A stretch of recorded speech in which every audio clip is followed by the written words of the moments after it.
نکل کر وہ باہر نکل کر دروازے کی طرف بڑھا. ذکی نے اپنے آفس کے دروازے کی طرف اشارہ کیا. وہ باہر ہے، کار کا دروازہ.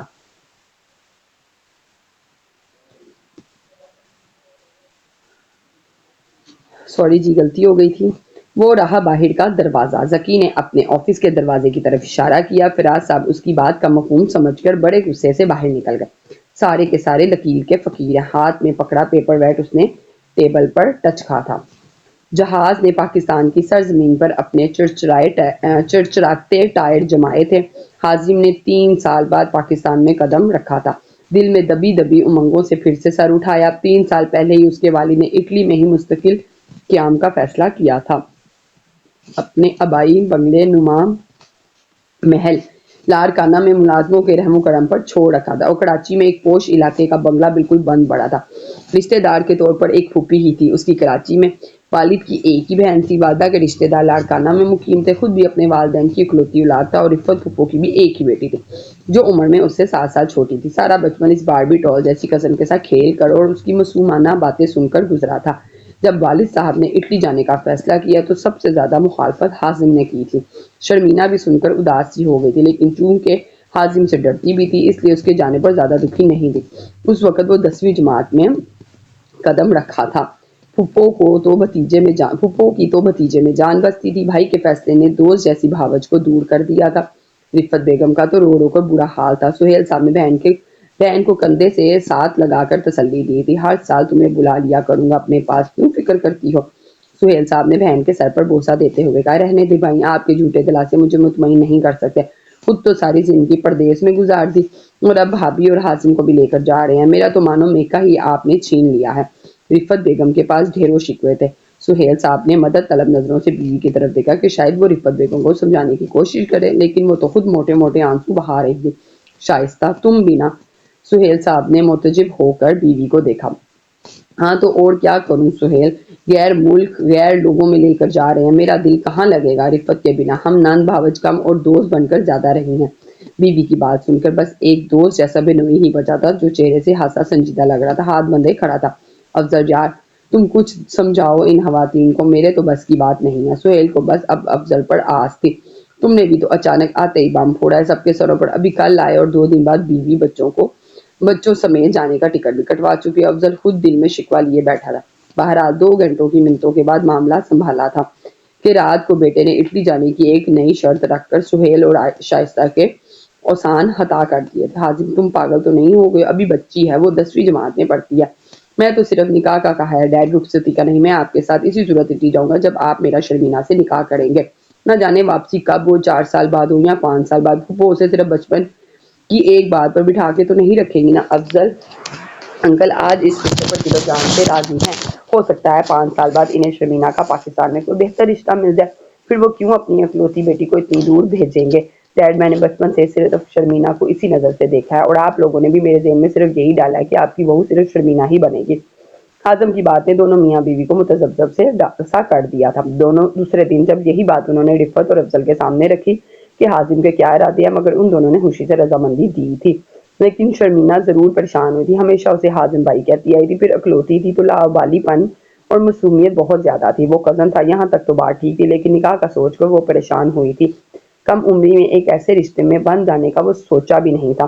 جہاں حازم اس کا خیال رکھتا تھا وہاں روب بھی جماتا تھا. کسی غلط بات پر ڈانٹ بھی دیتا تھا. اپنی کم عمری اور لاڈلے پن کی وجہ سے اسے حازم کا یوں ڈانٹ دینا پسند نہیں تھا. اور اب نکاح، ظاہر ہے اتنا تو سمجھتی تھی کہ آج نہیں تو کل شادی تو اسے ہوگی. شوہر کی حیثیت سے وہ حازم کو دل سے قبول نہیں کر پا رہی تھی، لیکن اس عمر میں ان کا کوئی جواز بھی اس کے پاس نہیں تھا. ماں باپ راضی تھے، اس لیے اگلے روز سادگی سے نکاح کی رسم بھی ادا ہو گئی تھی. حازم کے ساتھ بیٹھتے ہی وہ سمٹ سی گئی تھی. پہلی بار اتنی بھاری میکسی پہنی تھی، پہلی بار میک اپ بھی پارلر سے کروایا تھا. حالانکہ شائستہ بیگم نے اپنے تہیں ایک سمپل سی آف وائٹ میکسی ہی پسند کی، لیکن شرمینہ کے لیے وہ بھی سنبھالنا مشکل تھی. دل میں حازم کو لے کر کوئی امنگ نہیں تھی. وہ بڑا تھا اس سے اور اکثر اسے پڑھانے بھی بیٹھ جاتا تھا. جس دن اسے کسی سبجیکٹ کا ٹیسٹ لیتا تھا تو شرمینہ کی اچھی خاصی شامت آ جاتی تھی. اس سے ڈرتی بھی بہت تھی، اس کے سامنے بات بھی ٹھیک سے نہیں کر پاتی تھی، نہ ہی اس کے جذبوں سے واقف تھی. بس یہ پتا تھا ماموں مانی اور ماں باپ نے باہمی مشورے سے دونوں کو اس رشتے میں باندھ دیا ہے. حازم نے بھی اس سے کبھی اس قسم کی باتوں کا اظہار نہیں کیا تھا کہ وہ اس کے لیے کتنی اہمیت رکھتی ہے، کیونکہ شرمینہ کی عمر ہی ایسی نہیں تھی اس سے اس قسم کی وہ باتیں کرتا۔ دل نے بار بار نکاح کے بعد ایک ملاقات کی ضد بھی کی تھی، لیکن جس قدر وہ سمٹ کر بیٹھی تھی، میک اپ بھی اس کی بدحواسی کو چھپا نہیں پا رہا تھا، اس لیے حازم نے اپنے دل کے جذبات کو تھپکی دے کر سلا دیا۔ اگلے روز اٹلی کی فلائٹ تھی، سبھی ایئرپورٹ تک انہیں چھوڑنے گئے۔ شرمینہ ابھی بھی نروس سی تھی۔ جب شائستہ بیگم نے اسے گلے لگایا تھا، سہیل صاحب پہلے رفت سے ملے جو آپ میں وہ آپ دیدہ ہو گئی تھی، پر شرمینہ کے سر پر شفقت سے ہاتھ رکھا۔ حازم کی نظریں گاہے بگاہے صرف شرمینہ پر تھی، آنکھوں میں سمو لینا چاہتا تھا اس کا چہرہ، نہ جانے پھر کب ملاقات ہو۔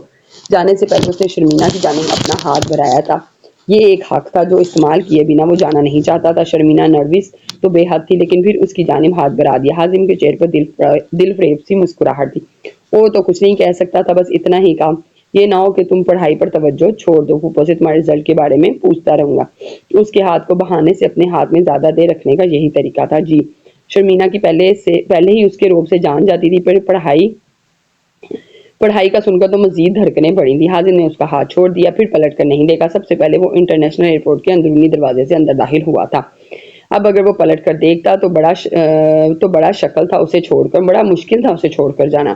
کئی بار حازم نے رفت سے فون پر بات کی تو شرمینہ کا پوچھتا تھا کیسی جا رہی ہے اس کی پڑھائی۔ کئی بار ہچکچاتے ہوئے پھوپھو سے یہ بھی کہا کہ شرمینہ سے بات کروا دے، لیکن وہ ہنس دیتی تھی۔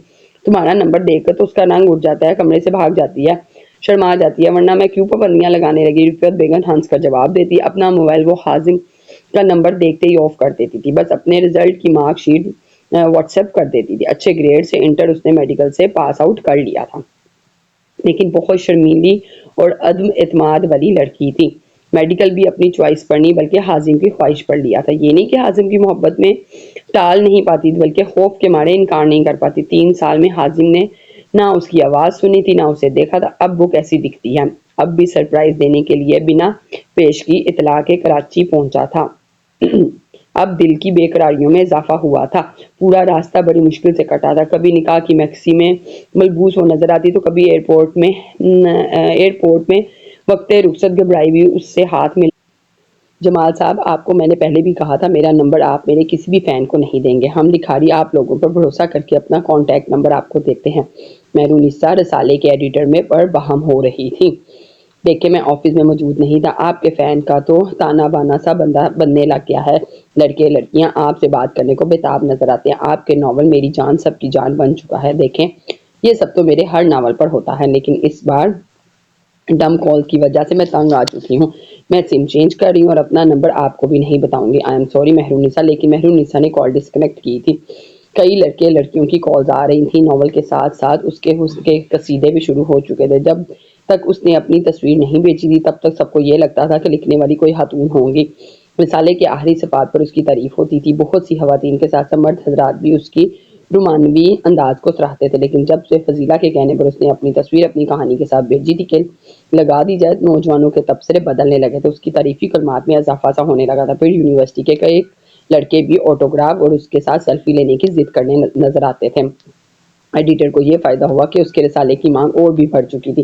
پہلے پہل تو مہرو کو بھی یہ شہرت کا مزہ سا آنے لگا، لیکن ڈم کالز اور رومانوی اور جذباتی قسم کے میسیجز پڑھ کر وہ تنگ آ چکی تھی، اس لیے پہلی فرصت میں سم بدلی تھی۔ پھر یونیورسٹی میں بھی خاص کلاسز لے کر وہ چلی جاتی تھی۔ گھر میں اس کی بہن کی شادی کی تیاریاں چل رہی تھی۔ شادی کی وجہ سے اس نے باقی ساری ایکٹیویٹی چھوڑ دی تھی۔ مہندی پر اس نے لہنگے کی بجائے لائٹ گرین سی میکسی پہنی تھی۔ مہرونیسا کا شمار ہم خوبصورت لڑکیوں میں ہوتا تھا۔ بال کندھوں سے ذرا نیچے تک تھے، گوڑی رنگت، ستواں ناک، نیم باز لمبی لمبی پلکیں، اس پر بلا کا اعتماد۔ ہال میں سب کی نظریں اس نظروں کے حصار میں تھی۔ بہن اور بہنوئی کے ساتھ رسم حنا ادا کر کے بہنوئی کے ساتھ ہی بیٹھ گئے۔ کل بارات ہے ارمان بھائی، ذرا جیبیں بھر کر لائیے گا۔ مہرو کی بات سن کر ارمان مسکرانے لگا۔ ہاں ہاں، اپنے سارے گلک میں آج ہی اسٹور سے باہر نکال کر آیا ہوں۔ کل میری جیب سے تمہیں ریزگاری اچھی مل جائے گی۔ ارمان کی بات پر وہ اسے تعجب سے غور سے دیکھنے لگی۔ ارمان بھائی، میں کوئی فقیر ہوں؟ اپنے گلک اپنے پاس سنبھال کر کے، میں تو چیک پر بھروسہ کرتی ہوں۔ ارمان بھی اسے مذاق میں پریشان کر رہا تھا۔ کل کی کل دیکھی جائے گی، ابھی میرے ساتھ تمہیں کسی کو ملواتا ہوں، طبیعت باغ نہ ہو جائے تو پھر کہنا۔ یہ کہہ کر وہ اسٹیج سے اٹھ گیا، کیونکہ رسم حنا ادا ہو چکی تھی۔ مہرو کا ہاتھ پکڑے وہ اسے مہمانوں کے بیچ لے جانے لگا۔ ارمان بھائی، کس سے ملوانا ہے مجھے؟ ہے ایک میرا دوست، تھوڑا سا ہفتی، آج کل اسے ایک اچھے رائٹر کی تلاش ہے، مجھ سے ذکر کیا تو مجھے تمہارا خیال آ گیا۔ اگر تمہاری کہانی پکچرائز ہو جائے تو کیا حرج ہے؟ ارمان کی بات سن کر مہرونیسا کو لگا کہ وہ کوئی خواب دیکھ رہی ہے، ایک حسین خواب۔ ایک نئی رائٹر کے لیے ایسا ہو جانا کسی معجزے سے کم نہیں تھا۔ 2 سال سے وہ ایک ڈائجسٹ میں لکھ رہی تھی۔ بلا شبہ اس کی کہانی کے دلدار بہت سے نوجوان لڑکے لڑکیاں تھے، لیکن ڈرامے کی تو بات ہی الگ ہوتی ہے۔ ارمان ایک شخص کے عقد میں جا کر کھڑا ہو گیا، سفید شلوار قمیض میں ملبوس اس شخص کو ارمان اور مہرونیسا کی جانب پوچھتی کسی اور شخص سے وہ محو گفتگو تھا۔ ذکی! ارمان کے پکارنے پر بے ساختہ وہ پلٹ کر ارمان کو دیکھنے لگا۔ اچھا خاصا خوش شکل سا نوجوان تھا، ہاتھ سافٹ ڈرنک کا گلاس پکڑے مسکرا رہا تھا۔ مل گئی تمہیں رسموں سے فرصت، آ گیا دوستوں کا بھی خیال، ذکی نے ارمان سے شکوہ کیا۔ چند دن پہلے ہی اس نے اپنی پریشانی کا تذکرہ ارمان سے کیا تھا۔ اسی وقت ارمان نے اس سے مہرونیسا کے بارے میں کہا تھا، اپنی شادی میں تو دولہا دوستوں کو کم میسر آتا ہے۔ اینی ویز ان سے ملو، یہ ہے میری چھوٹی سی کزن پلس بہن اور پلس سالی صاحبہ۔ ارمان نے مہرونیسا کا تعارف کرواتے ہوئے کہا۔ پہلے اس نے مہرونیسا پر اچٹتی سی نظر ڈالی، لیکن تعارف کے بعد ایک بھرپور نظر سے نوازا۔ ہیلو! مسکرا کر ذکی نے بات کی ابتدا کی۔ ہائے! جواباً مہرو نے مسکرا کر کہا۔ مہرو نے بھی خوش دلی کا مظاہرہ کیا۔ اور پلس اور بھی ہے، یہ ڈائجسٹ بھی لکھتی ہیں۔ جب یہ سنا کہ ارمان اسے ایک ڈائریکٹر سے ملوانا چاہتا ہے تو وہ ایک ادھیر عمر شخص کا سوچے بیٹھی تھی، لیکن وہ تو قدرے جوان تھا۔ جیسی حیرت مہرو کو ذکی کو دیکھ کر ہوئی تھی، ایسی ہی حیران نظریں ذکی کی بھی مہرو کی طرف اٹھی تھی۔ وہ یہی سمجھا تھا خاصی بڑی عمر کی اور تجربہ کار خاتون ہوگی۔ ذکی بڑے غور سے مہرونیسا کو دیکھنے لگا اور پھر ہنسنے لگا۔ ارمان تمہیں نہیں لگتا یہ رائٹر کے حساب سے کافی کم عمر ہے؟ مہرونیسا یہ اپنی تعریف کم اور تمثل زیادہ محسوس ہوا۔ میں سمجھی نہیں مسٹر۔ مہرونیسا کے پہلے چہرے سے مسکراہٹ غائب ہوئی۔ کافی تنے ہوئے لہجے سے مہرو نے ذکی سے پوچھا۔ صاف سا مطلب ہے محترمہ، کم عمر لڑکیوں کا بھلا کیا تجربہ ہو سکتا ہے سوائے ستائش کے؟ شوق کی خاطر ایک رومانوی کی تحریر لکھ کر چند جملے تعریف کے سن لینا اور بات ہے، اور جامعہ تحریر کو اس کے پورے احساسات کے رنگوں میں ڈوب کر لکھنا ایک الگ بات ہے، اور اس کے ایک عمر اور تجربے کی بہت اہمیت ہوتی ہے، جس کے سانچے میں آپ کہیں مجھے فٹ نظر نہیں آ رہی۔ اتنی صاف گوئی پر مہرو اندر سے سلگ سی گئی تھی۔ ایک اس کے پرستار تھے جو اس کی تحریر پڑھ کر اس کے سدائی ہوئے جا رہے تھے، اور ایک یہ شخص تھا کہ بنا اس کی تحریر کو پڑھے اسے نا تجربے کار ثابت کر رہا تھا۔ پچھلے 2 سالوں سے وہ لکھ رہی تھی، جتنی شہرت وہ نئی نسل میں پا چکی تھی، یوں وہ خود پر کھلی تنقید اس سے کہاں برداشت ہونی تھی۔ مجھے تو آپ بھی کہیں سے بھی ڈائریکٹر نہیں لگتے، کیونکہ ایک معیاری ڈرامہ بنانے کے لیے ایک عمر اور تجربہ ہونا لازمی ہے۔ اس سانچے میں تو فٹ نہیں آتے ہیں۔ معاف کیجیے گا مسٹر ذکی، میں نے تو آج تک کسی ہٹ ڈرامے کی ڈائریکشن میں آپ کا نام بھی نہیں پڑھا ہے۔ بڑے آرام سے وہ اسے بھی تنفید کا نشانہ بنا گئی تھی۔ اس بار ذکی نے ایک ابرو چڑھا کر بڑی دلچسپی سے اس دہان پان سی لڑکی کو دیکھا۔ انٹرسٹنگ۔ پھر اپنی جیب سے ایک کارڈ نکال کر اس کی طرف بڑھایا۔ یہ میرے آفس کا کارڈ ہے۔ ارمان کی شادی کے بعد آپ سے ایک تفصیلی ملاقات کا میں دل سے متمنی رہوں گا۔ تشریف ضرور لائیے گا مس مہرو، پھر بات کریں گے۔ آپ کی تحریر کو دیکھ لیں گے تو اپنے تجربے کو بھی۔ ذکی کو لگا لڑکی میں کچھ بات تو ضرور ہے۔ مہرو نے بھی ایک ادا سے اس سے کارڈ لے لیا، جیسے اس پر بڑا احسان کر رہی ہو۔